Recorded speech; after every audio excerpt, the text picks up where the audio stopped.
Hello, it's been a week of festivity in Lagos with the commissioning of various projects here and there to expand and extend infrastructure development to areas in need of them. Very laudable indeed. However, the people of Ilasamaja would have been happier if the state government also looked their way by revisiting the Archbishop Aggrey Memorial School shut down and left with decaying infrastructure. Residents of Kotoirabo, Remoye Street and environs in Akwonjo Road say they are tired and helpless against the impact of flood on their environment. And finally, a sad tale from Bauchi State of a 13-year-old boy sexually assaulted by an adult. These and more on Eyewitness Report. I am Chris Elams. Bishop Aggrey Memorial School, Ilasamaja, has in the past churned out high flyers in various spheres of life, but now it lies in ruins and has become home to all sorts of vices and heinous crime. The residents want the issue between the church and the government resolved in order to get the school back to life. We visited after a photo of the dilapidated structure in that compound hits our portal. Bishop Aggrey Memorial School is located in the heart of Ilasamaja in Lagos. The school has produced some top functionaries in Lagos today, including a one-time Commissioner for Transport, Muiz Banire, and the current Speaker, Lagos State House of Assembly. Today, that compound and the structure have become an eyesore and a den of all forms of criminalities, as alleged by some of the residents in the area. What is happening here is a disgrace and it's totally despicable, because here we are standing today used to be a school that produced some of the best brains in the state today. And I'm pleased to inform you that Dr. Muiz Banire, a three-term commissioner of the state, was a graduate, a product of the school. The current commissioner of Special Duties and Intergovernmental Relations, Honorable Sheyi Oladejo, also graduated from the school. The current Speaker of the State House of Assembly, Obasa, Right Honorable Obasa, a product of the school. So you can see the caliber of people that went through tutelage of this institution that has been allowed to become homes for vagabonds, thugs, hooligans, where criminality of the highest order is being perpetrated here on a daily basis, 7 days a week, 365 days a year. It is a shame that this institution has been reduced to a home of rapists, drug dealers, serious armed robbers. But what could have led to the abandonment and subsequent closure of the school? When Senator Bola Ahmed Tinubu became the governor of the state, I think it was prior to that or during that time that these two schools were taken over by the state government, all missionary schools. And soon after he left office, the schools were returned to missionaries, because this was a missionary school, Archbishop Aggrey Memorial. And then I think there was a dispute as to how to put this into effective use. I think the church wanted the whole premises, the whole parcel of land. And the states also, rightly so, are interested in having a sports center on the land as well. So I'm not sure if they were able to agree a sharing formula, but that was a dispute.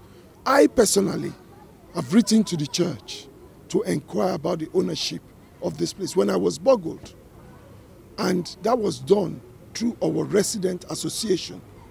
And we are ready to look for funds and turn this place to 1, 2, 3, 4 bedroom flats. So between the state and the government, we still don't even know the ownership. And we have written so many letters. We have made so many inquiries. The last correspondence to Ayatoro community, of which I am a member, the last letter we wrote to this church was, go to the state. And the state are not interested. But who is interested? We, the residents. Because I share a fence along with other houses with the school. And if you just look just behind us, if you can just take a stroll, we are having to pay to cut the grasses, to cut the trees, because it's turned into a mini forest where drugs are being offered at the cost that is cheaper than a loaf of bread. And if you look at the level of unemployment and vulnerability in this community, it's despicable. On the flip side, the open space has become a practice pitch for some football clubs in the area, including these female footballers.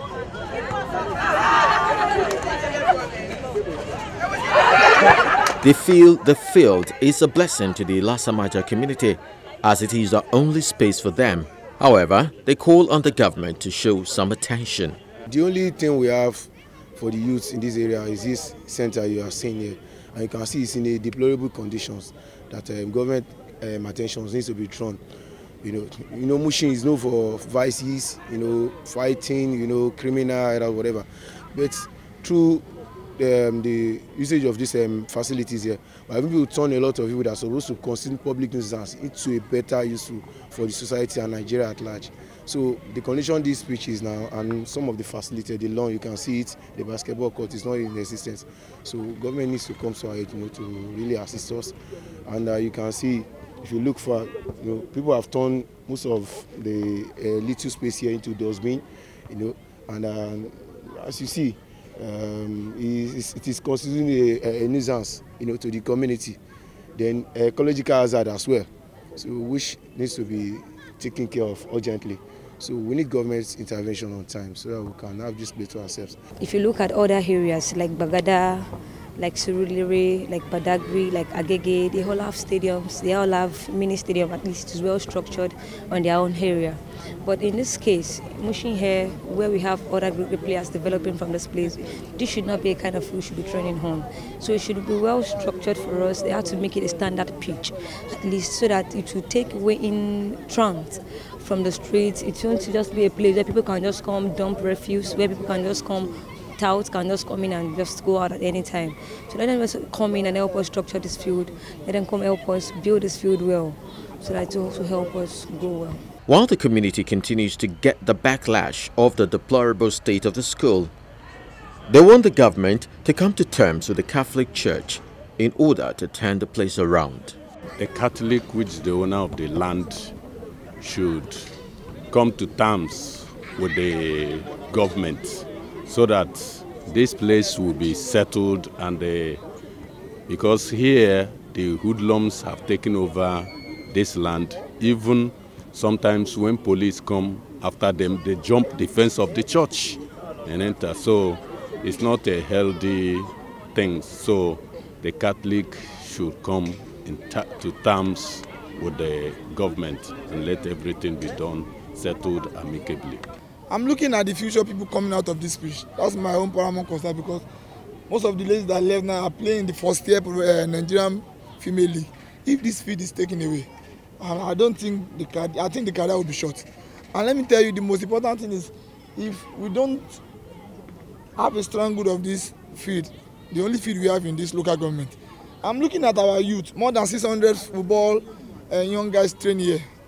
And sportsmen and women generally. But football in particular, what do you think the 600 guys will be doing? They will take to street and they will start getting involved in these criminal activities one or other. Please, we are begging the government. An attempt to reach out to the parish priest of the Mother Church was not successful, as it was said to be unavailable. But to let Archbishop Aggrey Memorial School, once a citadel of learning, become a den of crime, reeks of gross neglect and a total waste of resources. Whatever is needed to be done to put this place back to being useful again is highly desirous. We are hopeful the government and the church would come to a common ground for the sake of humanity.